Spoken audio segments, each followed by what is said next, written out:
بسم اللہ الرحمن الرحیم۔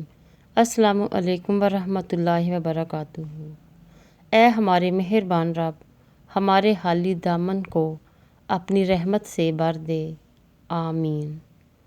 قرآن مجید میں جتنی بھی قوموں کی تباہی کا ذکر ہے، ان میں سے ایک بھی قوم کی تباہی کی وجہ روزہ، حج، زکوٰۃ چھوڑنا نہیں تھی، بلکہ کم تولنا، رشوت ستانی، انصاف نہ کرنا، کسی کا حق کھانا، ملاوٹ کرنا، کسی کو ناحق قتل کرنا تھا۔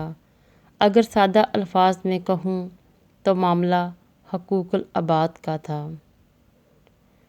اس غریبی سے پناہ مانگو جو اب مایوس کر دیتی ہے، اور اس مال سے پناہ مانگو جو مغرور کر دیتا ہے۔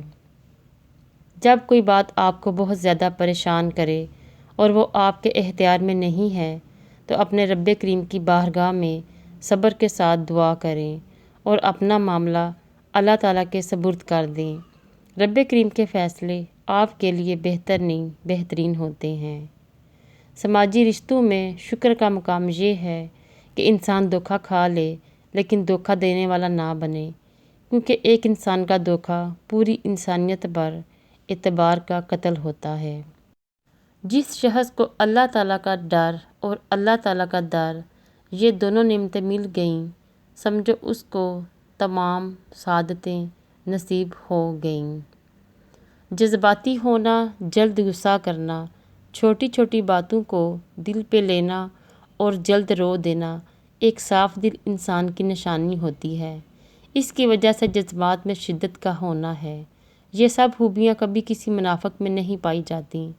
ان کا تعلق ان لوگوں سے ہوتا ہے جو رشتوں کو دماغ سے بڑھ کر دل سے نبھاتے ہیں۔